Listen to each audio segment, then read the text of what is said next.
Approximately 1:15 p.m. This is the Sri Lanka Broadcasting Corporation. News edited by Ramesh Piris and read by Chandima Veerakon. Headlines. The head of state says making fearless decisions for the people is more important than votes. A special group meeting of the government is to take place, headed by the President later today. The primary section of government schools to reopen tomorrow. The State Minister of Pharmaceuticals says Sri Lanka's COVID vaccination drive is in its final stages. Coronavirus recoveries is on the rise. Interprovincial trains to function tomorrow.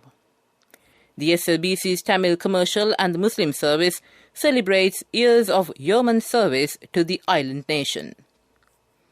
On international news, the US urges North Korea to stop missile tests and return to talks. In sports news, it's cricket. Sri Lanka and Bangladesh battle in the first warm-up match, while India takes on Pakistan in the Super 12 high-octane clash later today. Local stories in detail. With the government banning the import of chemical fertilizers and directing farmers towards organic farming, President Gotabaya Rajapaksa stated that the right decisions should be taken on behalf of the people without fear, and that is more important to him than the votes. The President stated this while participating in an inspection of organic farms in the Udubeddawa area.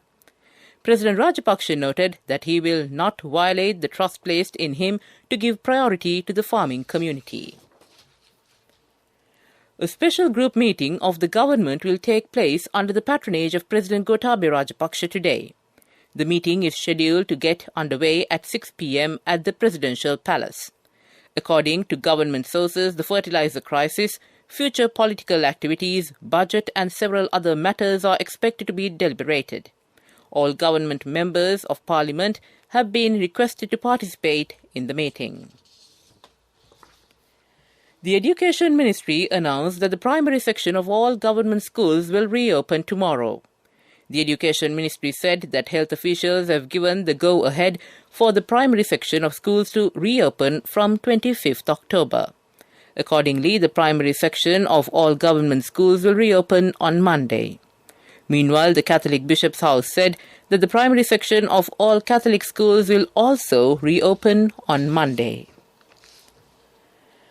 The Ministry of Health says 350 more COVID-19 patients in total were discharged from medical care yesterday as they have recovered from the virus infection. This brings the total number of recoveries reported in the country to 503,090. Since the outbreak of the pandemic last year, Sri Lanka has confirmed as many as 534,975 cases of COVID-19. According to official data, 18,311 virus-infected patients are currently receiving treatment at hospitals, treatment centers, and at homes. Meanwhile, the death from novel coronavirus stands at 13,574. The Sri Lanka Railways has made arrangements to deploy 133 train journeys within provinces from tomorrow. The General Manager of Sri Lanka Railways, Dhammika Jayasundara, said, however, only monthly season ticket holders will be permitted to board the trains. He said trains will leave for Colombo from Aludgama, Abisavella, Ambepussa and Kochikade. Sri Lanka Broadcasting Corporation's Tamil commercial service celebrates its 71st anniversary, while the Muslim service celebrates its 60th years of exemplary service for the island minority communities. A special event was held to celebrate the event with the participation of clergy, invited political dignitaries, Minister Douglas Devananda, State Minister Jeevan Thondaman, as well as the chairman of the corporation, Hudson Samarasinghe, and the Director General, Chandrapala Liyanage. The Justice Minister, Ali Sabri, participating in the event, elaborated that the state broadcaster has fulfilled its obligation to all communities in the island by disseminating its impartial presentation of facts and information. The event also included celebrating the birthday of the SLBC chairman, veteran journalist Hudson Samarasinghe. The Secretary-General of Parliament, Dhammika Dasanayake, says the Committee on Parliamentary Business, chaired by Speaker Mahindayapa Abeyewardena, has approved the provision of simultaneous sign language interpretation during the 2022 budget debate in consideration of the hearing-impaired community. The matter, which was proposed by the Speaker, was taken up at the Committee on Parliamentary Business, and approval was granted for a simultaneous sign language window broadcast parallel to the live telecast of the budget debate. The Parliament is due to convene on November 8th, 9th, 10th and 11th, and the second reading of the Appropriation Bill 2022 will be presented by the Finance Minister Basil Rajapaksa on November 12th at 2 p.m. Thereafter, the budget debate will be held daily, including Saturdays, except for Sundays and public holidays, until the 10th of December. This news comes to you from the Sri Lanka Broadcasting Corporation. Continuing with local stories, another 32 persons have been arrested during the past 24 hours on charges of violating quarantine regulations. Accordingly, a total of 81,288 persons have been arrested on the relevant charges since October last year. Police said 3,468 persons travelling in 2013 vehicles were inspected at 13 entry and exit points to the western provinces today. 576 persons travelling in 235 vehicles without the required permits had been sent back at the checkpoints. Vishaka Sirivadana, the veteran actress, passed away at the age of 64 while receiving treatment at a hospital in Kurunegala. She was popular for her acting prowess in Sri Lankan cinema and teledramas. Sirivadana has been a part of over 30 movies including Anuradha, Suradutiyo, Randamwell and Sandamal Della, while she has also starred in a number of teledramas. To conclude the local news, the headlines again. The head of state says making fearless decisions for the people is more important than votes. A special group meeting of the government is to take place headed by the President later today. The primary section of government schools to reopen tomorrow. The State Minister of Pharmaceuticals says Sri Lanka's COVID vaccination drive is in its final stages. Coronavirus recoveries is on the rise. Interprovincial trains to function tomorrow. The SLBC's Tamil commercial and the Muslim service celebrates years of yeoman service to the island nation. That ends local news. A mother knows the pain of each member of the family. Siddhalepa, the trusted relief for aches and pains. An effective therapy for relief from cold, sneezing, flu, headaches, swelling due to toothaches, rheumatic, discomforts, and muscular aches and pains. Siddhalepa, the Veda Mahatmya in every home. The main news story is brought to you by Siddhalepa Veda Mahatmya. And on the main news story, the State Minister of Production, Supply and Regulation of Pharmaceuticals says the government is aiming to complete vaccination of the 16 to 19 age group within this month, with the booster dose roll out for selected groups to start on November 1st. Addressing the media, Professor Channa Jayasamana said Sri Lanka's vaccination drive is in its final stages now. He said the country has so far completely inoculated more than 13 million people, and this translates to 59.5% of the overall population. According to the Epidemiology Unit, 89.2% of Sri Lanka's population aged 20 years and above have also been fully vaccinated against the virus. Since vaccinations for children of 18 to 19 years of age began on the 21st of this month, a total of 139,000 students have received the COVID shots so far. That ends the main news story. The main news story was brought to you by Siddhalepa Veda Mahatmya. Brush your teeth twice a day for healthy teeth and gums. Supiriviki and Kakulu, your trusted brands in oral care for many years. Supiriviki Ayurvedic toothpaste for adults. Kakulu Ayurvedic toothpaste for kids. 9 Ayurvedic ingredients of Supiriviki will protect your teeth and strengthen your gums. Supiriviki and Kakulu, products from Siddhalepa. And now in Watchlight. Taking a look at Watchlight, the Ministry of Defence has introduced a new application form for renewal of firearm licenses. The application form is available in the Ministry's website. Individuals and institutes possessing firearms can download the application from the Ministry's website, and duly completed forms can be forwarded to the Ministry of Defence or to relevant district secretariats. As informed earlier, renewal of firearm licenses for the upcoming year 2022 will be carried out from 1st of December 2021 to the 28th of February 2022. Firearm licenses will not be renewed after the end of the deadline February 28th, 2022. According to Act 22 of the Firearms Ordinance, possession of firearms without a valid license is a punishable act by law. That ends Watchlight. World News. Headlines of the world news. The US urges North Korea to stop missile tests and return to talks. The UN fears mass atrocity crimes in northern Myanmar. Picasso masterpieces fetch nearly $110 million at Las Vegas auction.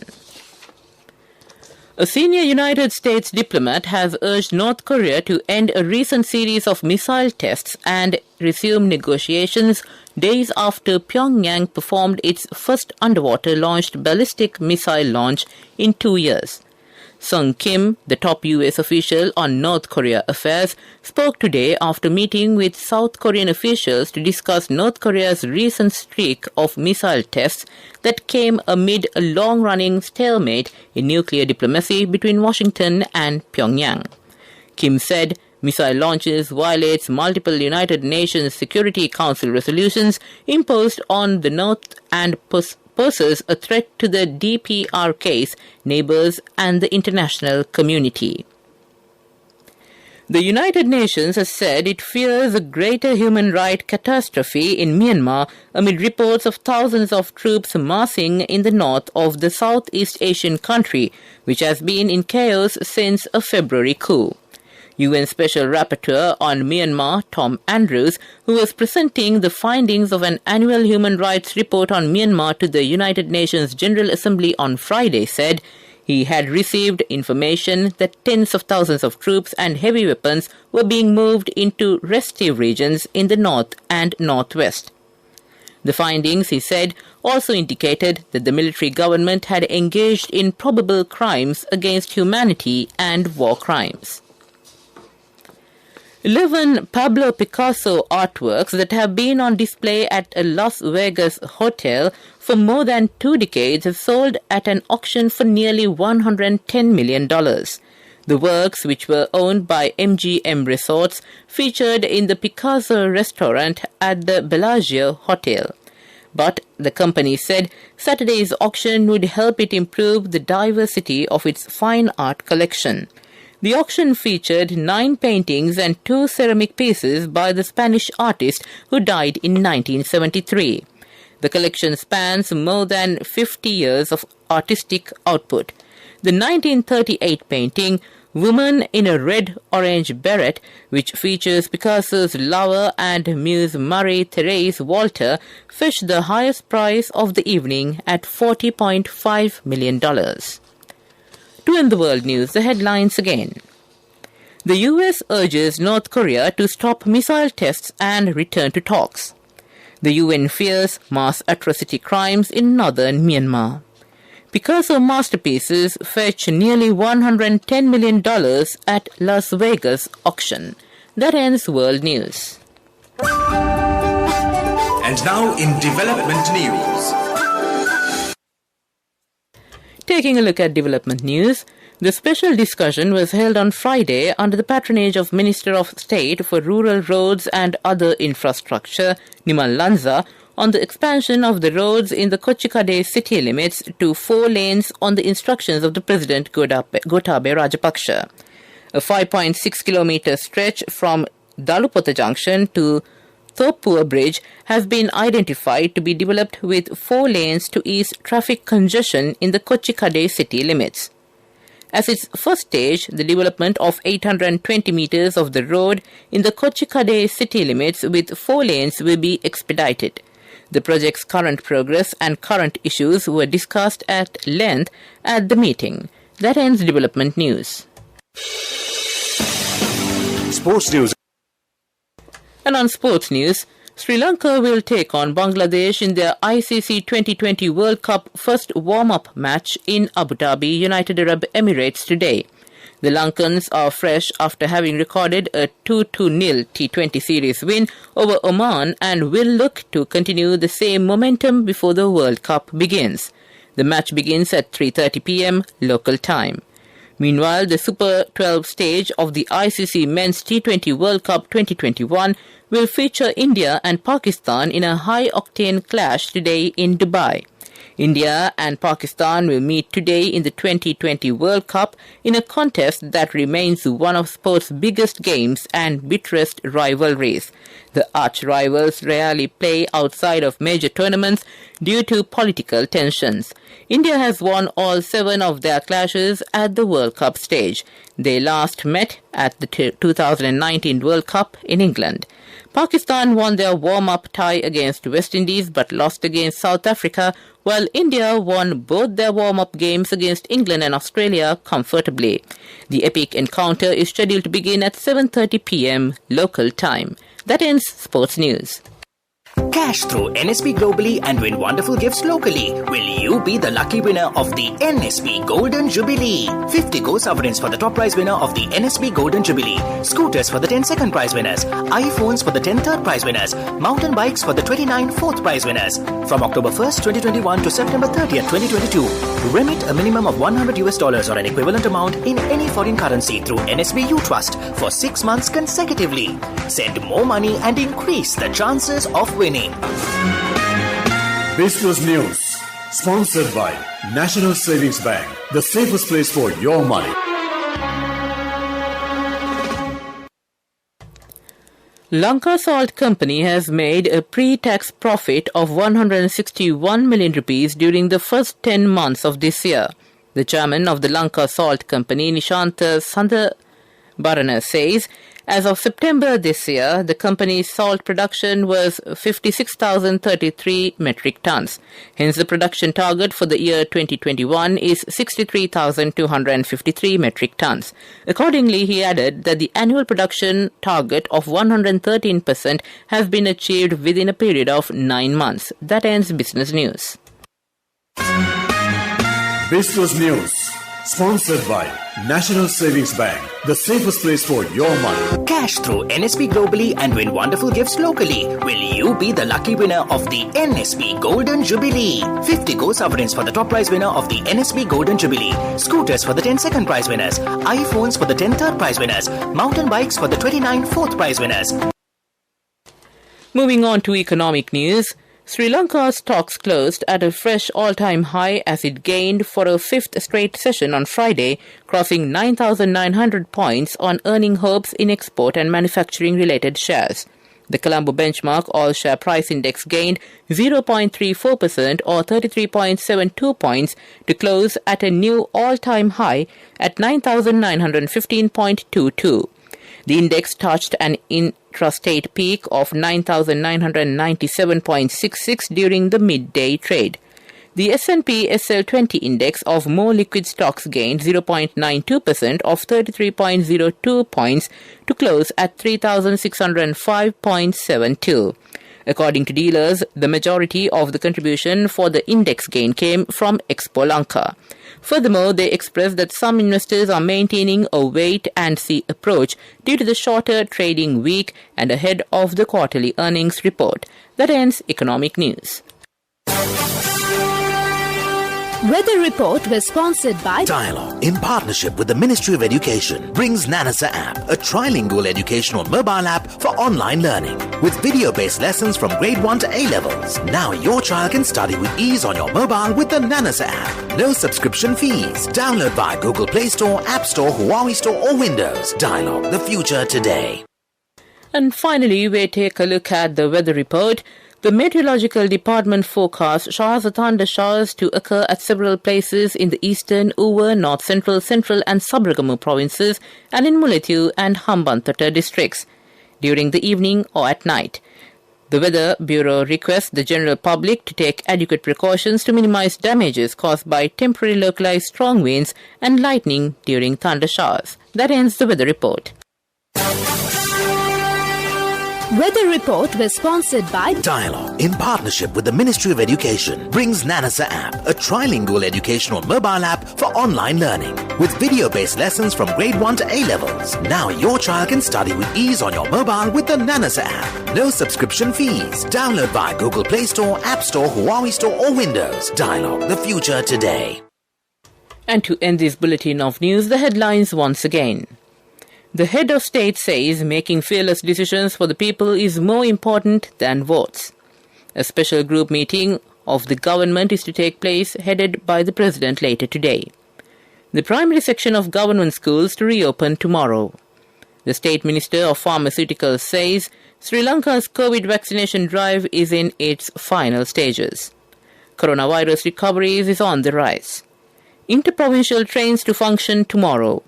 The SLBC's Tamil commercial and the Muslim service celebrates years of yeoman service to the island nation.